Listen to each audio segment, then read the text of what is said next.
It's a good start, wasn't it? Thought he was going to hit me. Told you. Yeah. So Rich, you spent part of the summer away with Canada's national team. Yeah. Can you just tell us a little bit about how that came about and what you learned from it? Yeah, I met John Herdman about 10 years ago on an A licence course, and we kind of stayed together, kind of kept in touch every so often, maybe twice, 3 times a year. And he just said, look, there's an opportunity's come up, centre half, I need a defensive coach. Before you know, I thought it was just a one tournament, the Gold Cup, but it ended up being the Nations League as well. So that was quite a surprise in terms of what I learned, in terms of the experience, you know, coaching elite players and being in and around an elite environment. It was such a great experience.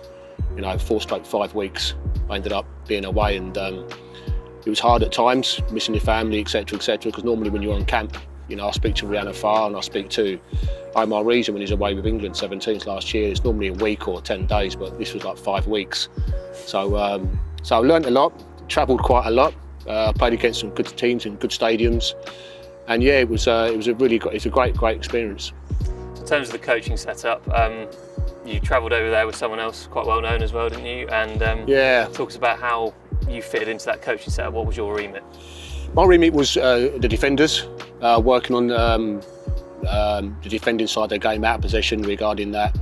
And you know, Phil Neville's out there taking a win back. So the pair of us kind of powered up. First day, I flew into Vegas earlier than the group because I wanted to get acclimatised. They wanted me over there early, and Phil was the same. And we had a couple of nights where we just had a chat and a catch up. And I played against Phil before, obviously, and you know, it worked. It worked really well. Really enjoyed it. The manager put you on the spot quite a lot. I mean, every day it was so intense. It's probably the most intense environment I've worked in my career of coaching, that is for sure.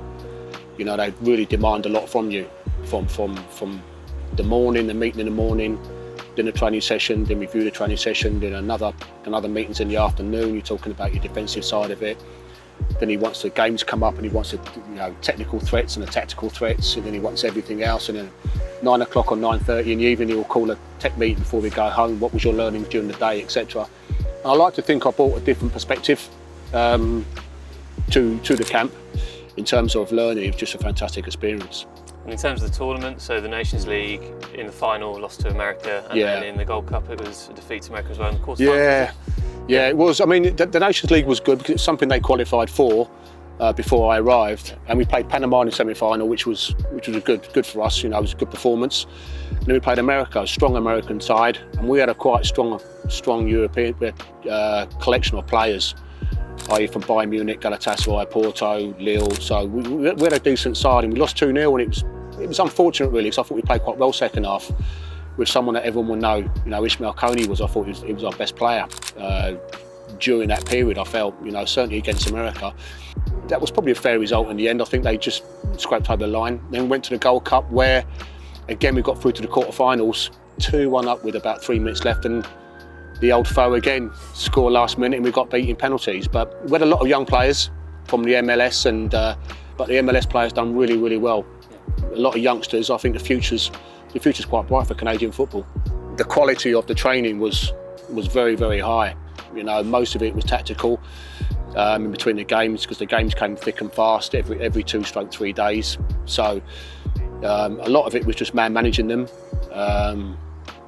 But yeah, you know, the defensive side of it for me, I managed to take them units away quite a bit, so I had quite a bit of work to do. You know, show them clips of up and coming players, etc. And they were all very courteous, very respectful.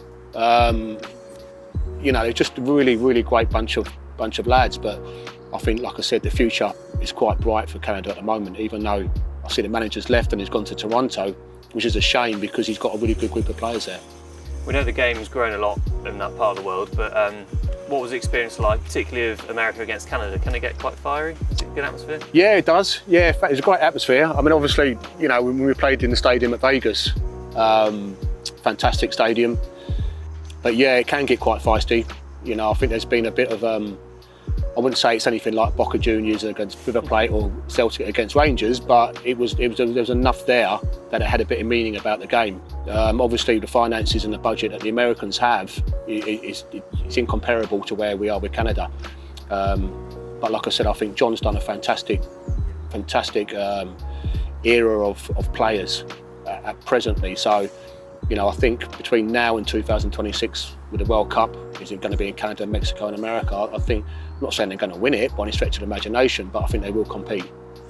Obviously you've been in coaching for a long time, Rich. What do you think you learned from the experience and what have you been able to bring back to Watford? Just the intensity of how they work, you know, and the professionalism of what they have, both on and off the pitch. So yeah, if I bring something back, it would be about the detail and intensity of how they work, you know, and moving forward. For us, you know, if we learn from that as coaches, you know, we can bring it back to the football clubs. And I think that's why it's a really good idea that coaches do go and experience international football when they get the chance. Yeah, I was going to say, do you think there's a bit of a distinction between international and club football? Oh yeah, yeah, definitely. I mean, I just think when you're with club football, when you're with the first team, it's different because the first team, you know, I know the analysts there in the first team, Rob Smith and Woody, worked with me at Crystal Palace, and I know that the detail that they go into, that they show the players, is a lot. Whereas with us, with the academy, with 21s, you know, we roughly know who we're going to be playing against, the style of play they play. You never know who you're playing against anyway with 21s. You could be playing against the senior side, you could be playing against a bunch of young players. So in that side, it's hard to prep for who you're going to be playing against. When I first got there, in the first 2 days, he showed me a blueprint of how we're going to play against Panama, and I was absolutely thrown away with the low, how we're going to play out the build, as people used to say, how we're going to work through the thirds, how we're going to finish. These are the movements I'm expecting, and it was just so much. There must have been about 20, 30 slides, and I'm looking at it going, wow, okay, we're meant to be learning that. So that side of it is really, really mind-blowing at times. Any coach that works in club football, if you get the opportunity to go and work at international level as well, take it, because you'll learn so much. And you know, unless you've been on a camp, I was talking to Rianne about it yesterday, and she said the same thing to me. Unless you've been on a camp, you don't realise how it works and the amount of work you have to do, etc. It's enjoyable, but don't expect too much sleep. That is for sure. Brilliant. Well, thanks very much, Rich. My pleasure. Appreciate it. My pleasure. Thank you. Thank you, guys.